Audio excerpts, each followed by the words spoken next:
राष्ट्रसंत तुकडोजी महाराज संविधानाचे शिल्पकार परमपूज्य डॉक्टर बाबासाहेब आंबेडकर, क्रांतीसूर्य महात्मा ज्योतिबा फुले, क्रांतीज्योती सावित्रीबाई फुले, बहुजनांचे राजे, रयतेचे राजे छत्रपती शिवाजी महाराज, आरक्षणाचे जनक छत्रपती शाहू महाराज, भगवान बिरसा मुंडा,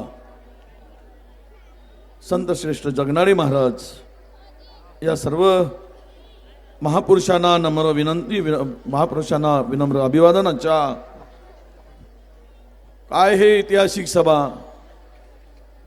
सुधीर भाऊ जरा 2 मिनिट इकडे या आणि ही सभा पहा. मग कुणाला धमकवणार आणि कुणाला धमकी देणार, कुणाला पाहून घेणार, कुणाचं नळ बंद करणार, कुणाची लाईट कापणार, कुणाचा विकास होऊ नाही देणार. हे इथे आल्यानंतर तुम्हाला कळेल की जनता तुम्हाला सांगेल की तुम्ही काहीच करू शकत नाही, कारण जनता ही सर्वश्रेष्ठ आहे. या जनतेने, या सगळ्या माहोलनी तुम्हाला दाखवून दिलेला आहे. मला वाटतं की संतोष भाऊ, ही सभा प्रचाराची आहे की एकताताई समर्थच्या विजयाची आहे. खरी सभा ही समर्थताई विजयांची मला दिसते. आमचे या भागाचे नेते संतोष भाऊ रावत, आमची ही प्रसिद्ध नृत्यांगना, तिला जास्त ट्रोल केलं जातं कारण ही आपल्या ओबीसी समाजातली पोरगी आहे. माधुरी दीक्षित जर डान्स केली तर चांगली हिरोईन म्हणतात आणि आमच्या ओबीसीची पोरगी डान्स केली तर तिला ट्रोल करतात. म्हणजे ही खऱ्या अर्थानं गरीब आणि सामान्य कुटुंबातील मुलगी आपल्या कलेनी महाराष्ट्रातील असंख्य तरुणांना, असंख्य जनतेला ती आनंद देते आहे. कला ही आनंद देणारी असते आहे, म्हणून ती एक कलावंत म्हणून या ठिकाणी आले आहे.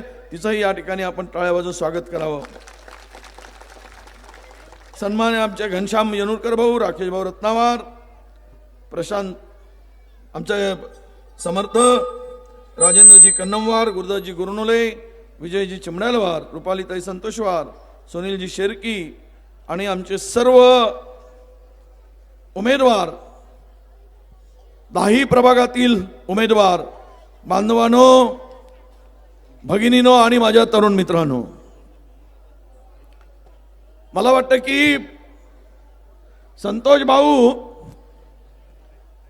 ही जी ना, ही गर्दी काँग्रेसच्या नगराध्यक्षासह 20 उमेदवारांना निवडून दिल्याशिवाय राहणार नाही, या पूर्ण विश्वासाने आलेली आहे.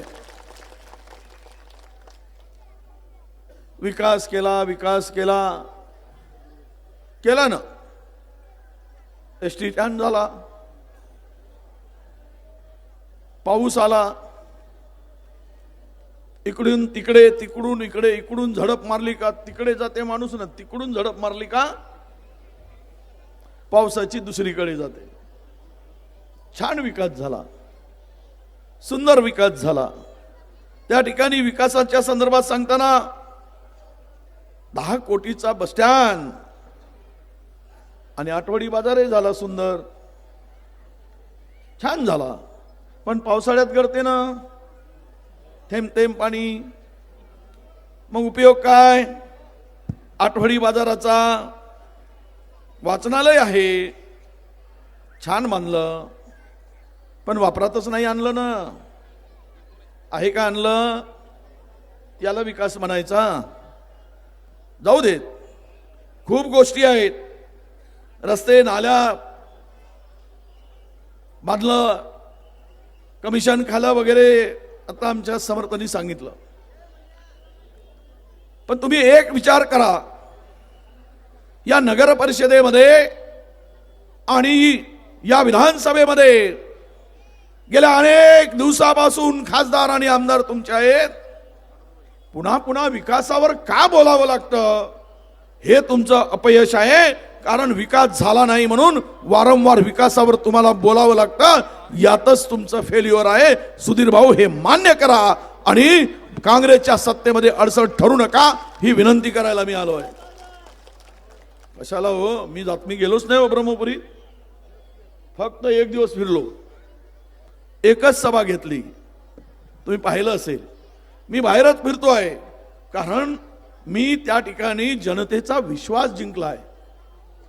जनतेने जो विश्वास टाकला माझ्यावर, तो विश्वास संपादन केला आहे. त्यामुळे मला तिथे मत मागायसाठी जाण्याची पाळी येत नाही. जनता माझ्या लोकांना आपणच होऊन निवडून देते. हे आमचं यश आहे. हे यश तुमचं इथे का नाही, हा खरा प्रश्न आहे. अरे मी तर तिथे 23च्या 23 जिंकून आणतोय. माझा नगराध्यक्ष तिथे 10,000 मताच्या वर निवडून येणार आहे. आणि माझ्याकडे जो रिपोर्ट आलाय मूलचा, आजची रात्र जागा, मग आमच्या एकताताई 10,000 मतांनी निवडून आल्याशिवाय राहणार नाही, एवढं तुम्हाला विश्वासाने सांगतोय. 2,000चा पाकेट, पांढरावाला पाकेट तयार होऊन बसला आहे. रात्री सुरू होणार आहे. पाकेट माराकडून पाकेट घ्या,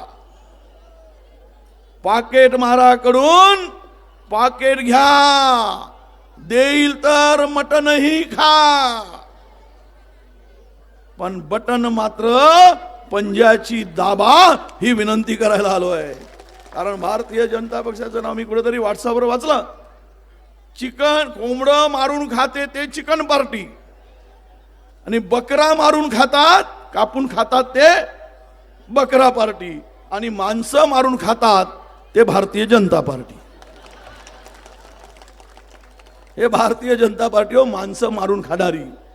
आणि वरून सांगतात आम्ही हिंदूवर अन्याय होऊ देणार नाही, हिंदूवर अन्याय होऊ देणार नाही. गल्लीपासून दिल्लीपर्यंत हिंदूची सत्ता, मग हिंदूवर अन्याय होऊ द्यायचा विषय कुठे आला? तुम्हाला घाबरवतात, देवाच्या नावाने धर्माच्या नावाने घाबरवतात. आमच्या संतांनी सांगितलं आहे देव कुठे आहे? देव माणसात आहे. माणसाचा सेवा कर, देव तुला दर्शनासाठी आल्याशिवाय राहणार नाही. सेवेमध्ये धर्म आहे, सेवेमध्ये देव आहे, आमच्या संतांनी सांगितलं आहे. पण यांचे कोण सांगतात? असा राम, राम रहीम. जेवढे संत झाले तेवढे जहलात गेले, आराम करतायत जहलामध्ये.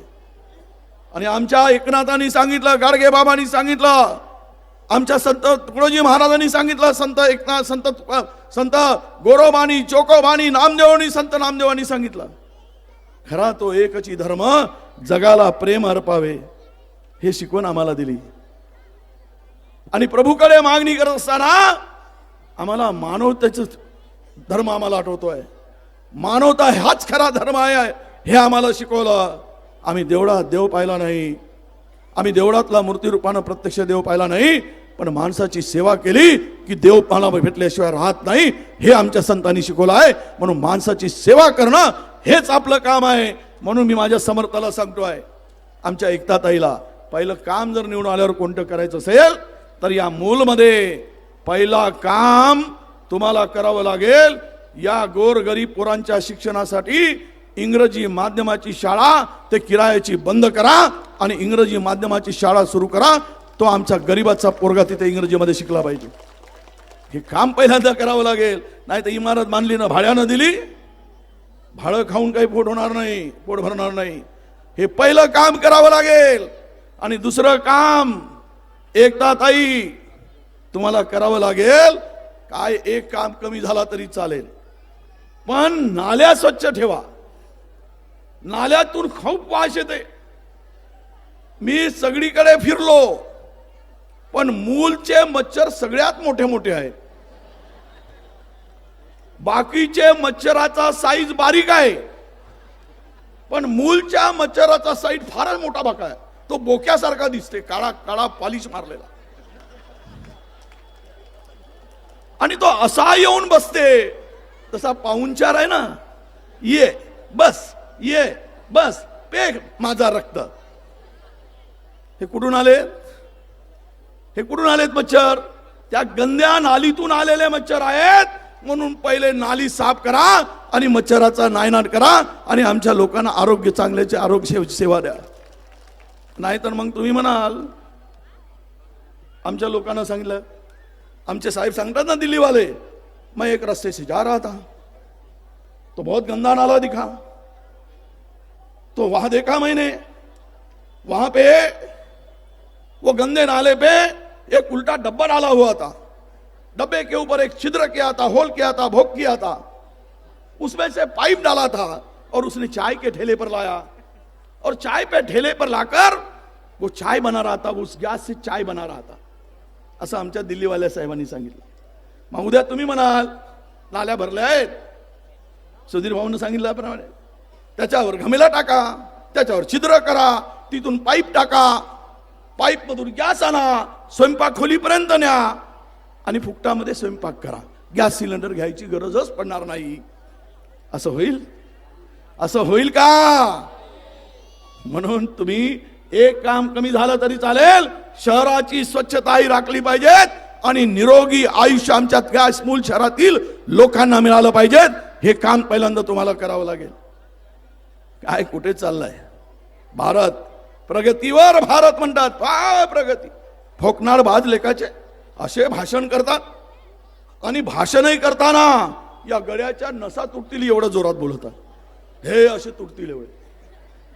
अरे बाप रे बाप रे, एवढं जोरात भाषण. आज तर परिस्थिती फार वाईट आहे. सुधीर भाऊ आहेच कुठं काय तुमच्याकडे? तुमची आमदारकीची वय झालं 31.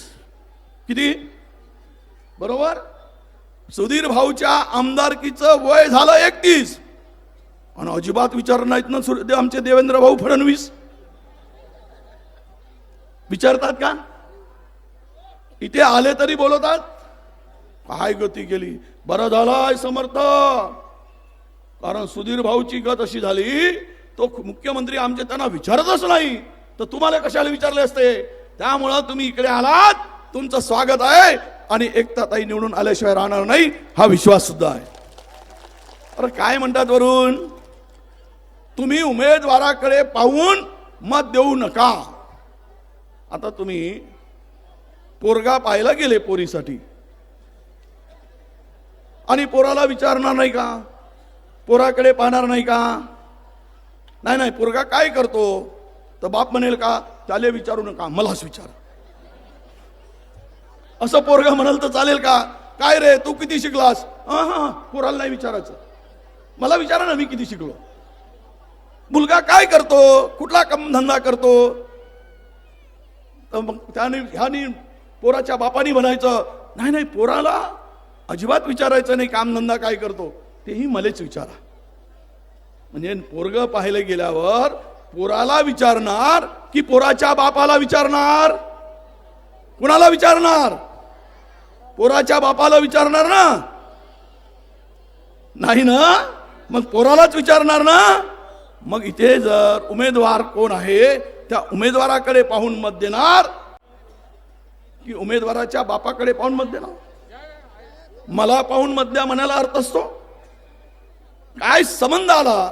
अरे विकासासाठी ज्याला विजन आहे, विकासाची दृष्टी आहे, अशा आमच्या उमेदवार आणि सर्व उमेदवार, राकेश भाऊ लढणारा माणूस, संतोष भाऊ तो है, अरे ये शेर का बछड़ा है संतोष भाऊ, अरे आज नहीं तो कल तुम आमदार होंगे, हे काळ्या दगडावरची रेख आहे, चिंता करू नका, मी बसलो आहे, चिंता करायची नाही. लढणारी माणसं आहोत आम्ही, पळणारी माणसं नाहीत, त्यामुळे तुम्ही काळजी करू नका. मी तुम्हाला एकच सांगतो, या ठिकाणी कुठे नेऊन ठेवला हो आमचा देश? भारत कुठल्या नंबरवर गेलाय तुम्हाला माहित आहे? भारत महिलावरील अत्याचारामध्ये जगामध्ये 1 नंबरवर आलाय. जगात दर तासाला भारतामध्ये 3 महिलावर अत्याचार होतो, बलात्कार होतो. पुढे महिला सुरक्षित आहेत आमच्या? महिला माझी भगिनी सुरक्षित आहे? अरे लाडकी बहीण म्हणताय, पण जर माझ्या महिलांचं संरक्षण करू शकणार नाहीत, माझ्या महिलावरील बहिणीवरील अत्याचार थांबवू शकणार नाहीत, तर तुम्हाला लाडकी बहीण म्हणण्याचा अधिकार नाही. या नालायकपणा तुम्ही करू नका, हे आव्हान मी सरकारला करतोय. तुम्ही लाडकी बहीण म्हणताय, 6-6 वर्षाच्या कोळ्या बालिकेवर अत्याचार होतो, त्यावेळेस तुमची तोंड बंद असतात, तुमच्या तोंडाला कुलूप लावलं जातं आणि तुम्ही सांगताय लाडकी बहीण म्हणून. 1,500 रुपये देता आणि लाडकी बहीण म्हणताय. काय मिळालं गरिबांना? सगळ्या योजना काँग्रेसच्या काळातल्या, संजय गांधी योजना काँग्रेसच्या काळातली, श्रावणबाळ योजना काँग्रेसच्या काळातली. 6 महिने झालेत, 6 महिने त्या बिचाऱ्या संजय गांधी निराधारचे पैसे त्या म्हाताऱ्या लोकांना मिळत नाहीये. 6 महिने झाले आणि वरून काय म्हणताय? केवायसी करा.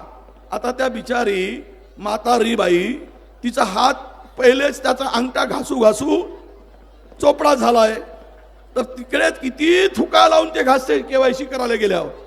ते बेटा केवायसी होतच नाही आणि तिला काही पैसे मिळत नाही. आता लाडक्या बहिणीवर सुद्धा केवायसी आणली 1 जानेवारी पासून लाडक्या बहिणींनी केवायसी करायचं. आता माझ्या गरीब भगिनी, भांडे घासणारी, मेहनत करणारी, काम करणारी, तिच्या हातामधले असलेल्या अंगठ्यावरच्या रेषा आहेत का शिल्लक? आहेत का? नाही आहेत. त्यामुळे ते किती तिकडे जाऊन केवायसी साठी अंगठा घासली तरी तो उमटत नाही आणि त्या बिचारीचं केवायसी होत नाही. याचा अर्थ असा आहे की तुम्हाला ही योजना गुंडाळायची आहे. पहिले पूर्ण देऊन टाकले, लाडकी बहीण सगळं सकट देऊन टाकले, मग अर्ध्यावर आणले. आता अर्ध्यावर आणल्यानंतर केवायसी आणली म्हणजे 25% उरतील आणि 25% आल्यावर मोटारसायकलची अट आहे. ज्याच्या घरी मोटारसायकल ती लाडकी बहिणीचा पत्ता कट. म्हणजे उरले किती? 5-10% सुद्धा उरणार नाही. हे लाडकी बहीण यांचं सोंग आहे, ढोंग आहे. त्यामुळे यांना बळी पडू नका. या नगर परिषदेची त्याचा संबंध नाही. नगर परिषदेचा संबंध या शहराच्या विकासासाठी आहे, या विकासासाठी आहे. त्यामुळे तुम्हाला माझी विनंती आहे की तुम्ही ह्या भानगडीत पडू नका. तुमचे 1,500 रुपये देतो आणि दुसऱ्या खिशातून 4,000 रुपये काढून घेतो. 60 रुपये किलोचा तेल झाला ना, 140 रुपये किलो झालं की नाही? मग आता द्या ना फोडणी मोदीच्या नावानं, टाका ना फोडणी. तेल गरम करा आणि भाजपवाल्यांना टाका. कांदे जसे तडतड तडतड करतात, भाजपवाल्यांना कळलं पाहिजे तडतड तडतड झाली पाहिजे गरम तेल टाकल्यावर. लाज वाटत नाही तुम्हाला? महागाईनं सगळं आयुष्य आमच्या गरिबाचं उद्ध्वस्त केलंय. 60 रुपयाचा डिझेल आज 90 रुपयावर गेला, 95 रुपयावर गेला. 65 रुपयाचा पेट्रोल 110 रुपयावर गेलाय आणि सांगताय आम्हाला 35 रुपयाची तुरीची डाळ 125 रुपयावर गेली, 80 रुपयावर 90 रुपयावर गेली. कसं जगेल माणूस हा? कसं जगणार आहे? आणि हे वरून सांगतात की आम्ही हार काही दिलं. अरे काल येताय का म्हाताऱ्या बाईला, आजीला सुपारीची खाण मागितलं तर दिली नाही? तर म्हणे काहून देत नाहीस? तर तुझी सरकार होती म्हणे 1 रुपयाला सुपारी भेटायची म्हणे. आता सरकार बदलली म्हणे तर 5 रुपयाची सुपारी झाली म्हणे, काळी सुपारी. 1.25 रुपयाची खाण पडते बाप्पा म्हणे, मी तुला कसा देऊ म्हणे. मी म्हणलं तू कशी खातेस? तर ते म्हणे मी कुठं खातो जी म्हणे, मी खातो तोंडात टाकतो, चुरपतो, पुन्हा वट्यात ठेवतो बाप्पा म्हणे. हे गरिबाची गती करून ठेवली नाही यांनी, हे एवढं वाईट करून ठेवलं. आणि वरून सांगतात आमचं गरिबाचं सरकार. कायचं रे गरिबाचं सरकार? कुठली योजना गरिबासाठी आणली तुम्ही? एक योजना सांगा गरिबासाठी आणलेली. सगळ्या योजना काँग्रेसच्या काळातल्या योजना आहेत, एकही गरिबासाठी आणलेलं नाही. आणि इतके वर्ष सत्तेत राहून जर विकासाच्या संदर्भात तुम्ही मतं मागत असाल आणि गलोगली जाऊन जर सांगत असाल की मी विकास करणार नाही, याचा अर्थ तुम्हाला इथे पराजय दिसतो आहे, तुमचं अपयश आहे. तुम्हाला इथे लोकांनी तुम्हाला नाकारलं आहे, म्हणूनच तुम्ही लोकांना धमकवतात. हे याचा सरळ सरळ अर्थ आहे. माझ्या बंधूंनो भगिनींनो तुम्हाला विनंती आहे, या शहरामध्ये मूलचा एक चांगला प्रामाणिक चेहरा आम्ही दिला आहे. प्रामाणिक चेहरा, विश्वासार्ह चेहरा. आणि या सर्वाची जबाबदारी, उद्याच्या विकासाची जबाबदारी मी तुम्हाला विश्वासानं सांगेल आम्ही घेऊ. कसं होत नाही आम्ही पाहू. आम्ही काही मुके नाही आहोत विधानसभेमध्ये आवाज करायला. असं कसं होत नाही तर आम्ही पाहू ना. आणि राहिलं कुठं? हे म्हणतात पहिले सुधीर भाऊ माझ्याकडे तिजोरीची चाबी होती, आता अजित पवार म्हणते माझ्याकडे तिजोरीची चाबी आहे, माझ्याकडे तिजोरीची चाबी आहे. आणि आमचे देवाभाऊ म्हणतात, देवाभाऊचे आमदार म्हणतात देवाभाऊ आमच्या तिजोरीचा मालक आहे. तो शिंदे म्हणते मी नगर विकास खाता आहे, तर माझ्याकडे नगर विकास खाता असल्यामुळे माझ्याशिवाय निधी आणि तिजोरी खुलतच नाही म्हणते. तिघे जण तिघा तोंडाला भांडतात. अरे त्या तिजोरीत ठेवलं काय तुम्ही? 10,500 लाख 10.5 लाख कोटीचं कर्ज करून ठेवलं. हे राज्य उद्ध्वस्त केलं. या राज्याला उद्ध्वस्त करण्याचं पाप तुम्ही केलंय. आणि म्हणून सांगतो, या तिजोरीमध्ये काही नाही. आणि राहिला तिजोरीत असेल नसेल तर मूळच्या शहराला कोणी आणून देणार नाही असं म्हणत असेल तर ते आम्ही बघू. आणि आम्ही जागोजागी बोर्ड लावू की काँग्रेसचा नगरसेवक निवडून आल्यामुळं येथील आमदारांनी या ठिकाणी पैसे दिले नाहीत, त्यांचा जाहीर निषेध म्हणून आम्हाला पण बोर्ड लावता येईल. लावता येणार की नाही? ते आम्हाला करायचं नाही. धमकावू नका. लोकशाहीमध्ये परमपूज्य डॉक्टर बाबासाहेब आंबेडकरांनी मताचा अधिकार आम्हाला दिलाय. तो अधिकार आम्ही बजावतो. आणि तो मताचा अधिकार कुठल्याही दबावामध्ये न दिला गेला पाहिजेत. कुठल्या दबावाला कोणी बळी न पडून दिला पाहिजेत. ही भूमिका तुमची आणि आमची असली पाहिजे. अरे त्यावेळी जर संविधान निर्माण करत असताना 1950ला बाबासाहेबांवर दबाव आणला गेला की मताचा अधिकार केवळ आणि केवळ श्रीमंत माणसाला भेटला पाहिजेत, गरिबाला देता कामा नये. पण बाबासाहेब आंबेडकरांनी आणि काँग्रेसनी ते साप नाकारलं आणि त्याला खडाडून विरोध केला. ते मागणारे कोण होते? ते भारतीय जनता पक्षाचे पूर्वज होते की जे श्रीमंताला मत मागत होते आणि गरिबाला मत नाकारा म्हणून सांगत होते. मग दुसरा प्रस्ताव दिला की फक्त शिकलेल्यांनाच मताचा अधिकार असला पाहिजे, अशिक्षितांना मताचा अधिकार देता कामा नये. बाबासाहेब आंबेडकरांनी त्याही वेळेस सांगितलं, काँग्रेसनी सांगितलं, बाबासाहेबांनी सांगितलं की मताचा अधिकार झोपडीत असेल त्यालाही मिळाला पाहिजेत आणि माडी आणि महाल असेल त्यालाही मिळाला पाहिजेत. हे बाबासाहेब आंबेडकरांनी सांगितलं. आणि म्हणून आज आम्हाला मताचा अधिकार मिळाला. सुधीर भाऊ, तो तुमच्या पूर्वजाच्या उपकारामुळे नव्हे, तुमच्या पूर्वजाच्या पुण्याईमुळे नव्हे, तर तो मताचा अधिकार मिळाला बाबासाहेब आंबेडकर आणि काँग्रेसच्यामुळे मिळालेला आहे. हे आपण विसरू शकत नाही. आणि म्हणून आपण यावर बोला, बेरोजगारीवर बोला. आमची बाई मिरची कापायला तेलंगणात जाते. इतके वर्ष मंत्री असून, इतके वर्ष खासदार असून, 11 वर्ष मुख्यमंत्री असून तुमचा का जाते ती तेलंगणात? रोजीसाठी भटकते, 4-4 महिने जाते, येताना ऍक्सिडेंट होऊन मरून येते, तिचा कुटुंब उद्ध्वस्त होतो, त्याला 5 रुपयाची मदत मिळत नाही. इथे काय तुम्ही काम देणार हे बोला. जरा ब्रह्मपुरीला येऊन पहा. रेडीमेड गार्मेंट्स मी बांधून दिला आहे. एका छताखाली 2000 महिला कामाला आहेत. 2000 महिला. हे काम आम्ही त्या ब्रह्मपुरीमध्ये केलेलं आहे. आणि इकडे रेडीमेड गार्मेंट 2-3 आपलं ते काय म्हणतो तुमचं कार्पेट 200-400 200-300 लोक काम करतात. बेरोजगारावर बोला.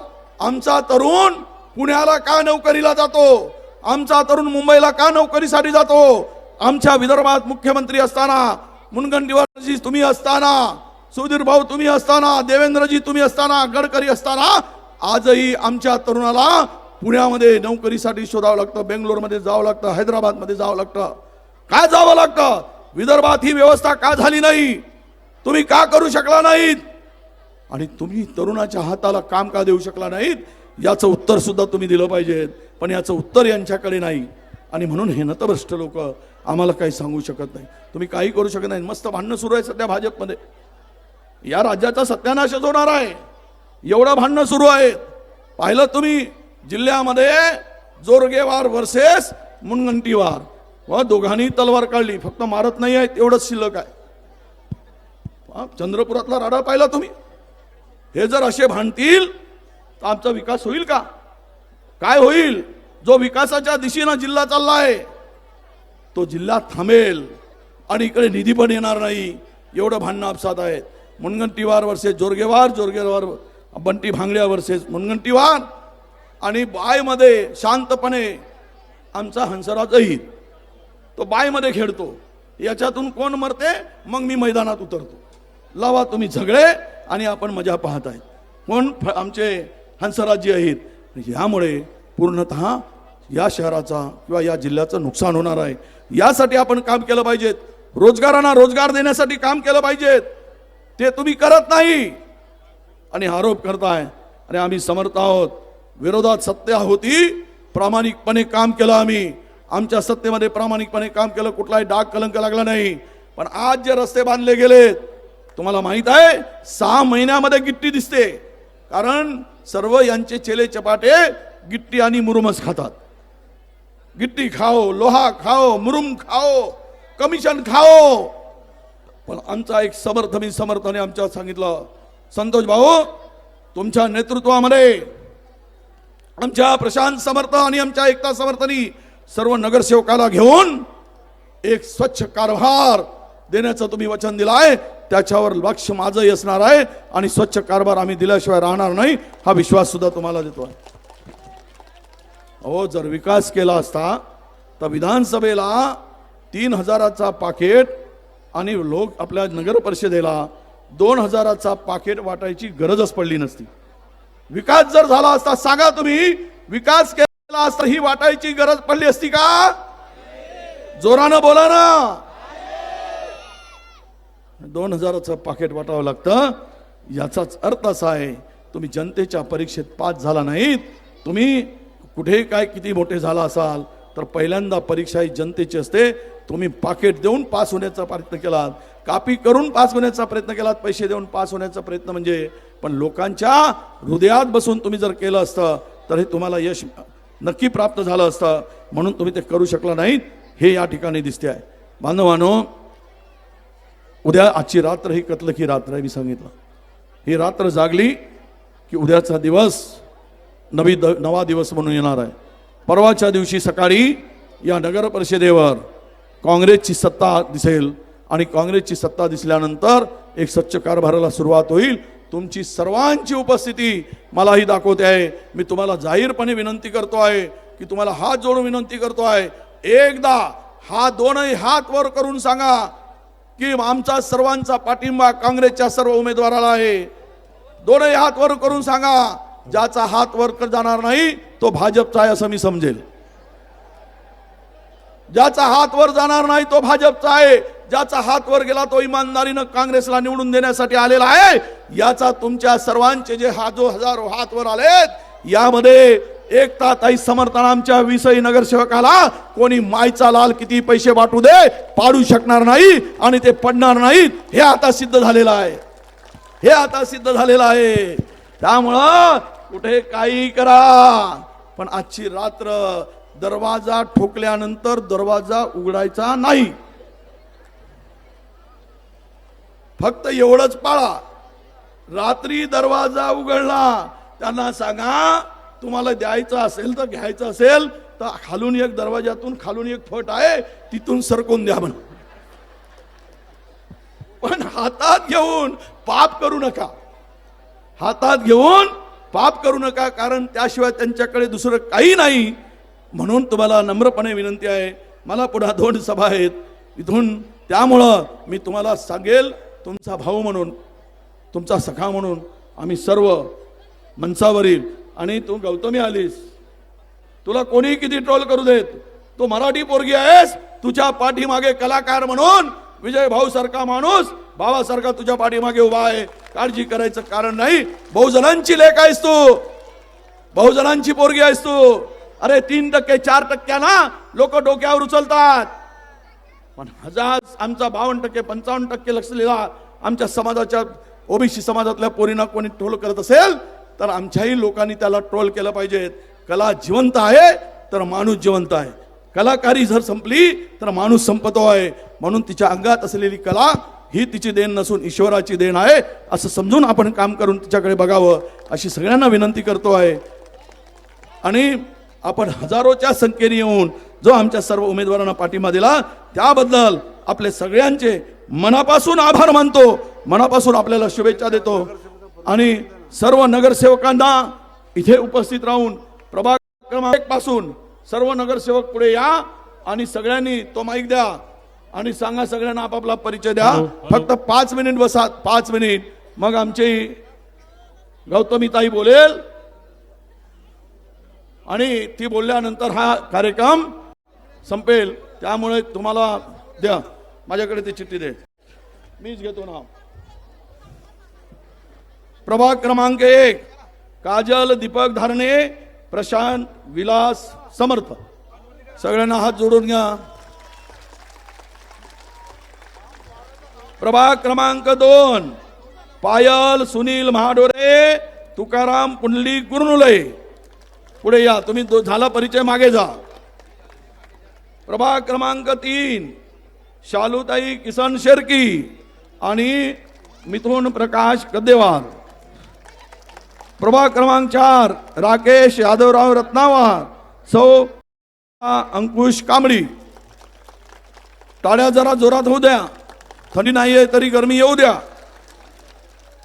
प्रभाग क्रमांक 5 सौ भारती गणेश मेश्राम आणि ऋतिक दिनेश गोयल. प्रभाग क्रमांक 6 विवेक बळवंतराव मुत्तलवार, नलिनी दिनेश आडपवार. प्रभाग क्रमांक 7 अशोक हिरामन यरमे, सौ संगीता जगदीश कडकसकर. हात जोडा. प्रभाग क्रमांक 8 अतुल रवी